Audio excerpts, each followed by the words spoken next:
ஒரு மூச்சு உள்ளே போகுது வெளியே வருதுன்னு அவனுடைய அருள் இல்லாமல் அனுமதி இல்லாமல் இந்த மூச்சை நீங்கள் இயக்க முடியாது. அது எங்காது. நம்ம நினச்சிருக்கோம் நாம் சுவாசிச்சுட்டு இருக்கோம் அப்படின்னு நினச்சிட்டு இருக்கோம், நம்ம தான் வாழ்ந்துட்டு இருக்கோம் நினச்சிட்டு இருக்கோம். கண்டிப்பாக இறைவன் தான் நம்மளை வாழ வச்சுட்டு இருக்கான். உணர்றதுக்கு நம்ம காலத்தில் பெரும்பகுதி போயிடுது. இந்த சக்தி உணர்றதுக்கு நான் வாழல இறைவனை வாழ வச்சுட்டு இருக்கான் உணர்றதுக்கு நம்ம வாழ்க்கையில் பெரும்பகுதி போயிடுது.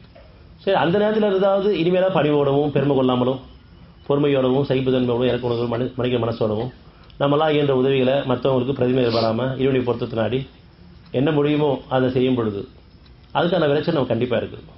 ஆனால் பெரும்பாலும் தெளிவாக்கப்பட்டதுக்கப்புறம் பழைய வாழ்க்கையை தொடரும். பழைய வாழ்க்கையை தொடரும் போது மறுபடியும் அது கஷ்டங்கள் வருது, முன்னோட கொஞ்சம் அதிகமாக வருது. காரணம் தெளிவானதுக்கப்புறம் தொடரும் காரணமாக. தெளிவாக்கப்பட்ட விஷயம் எது நமக்கு புரிஞ்சிருக்கோ அதுலேருந்து வீட்டு கேட்குறோம், இந்த விஷயம் தெளிவாயிட்டேன்.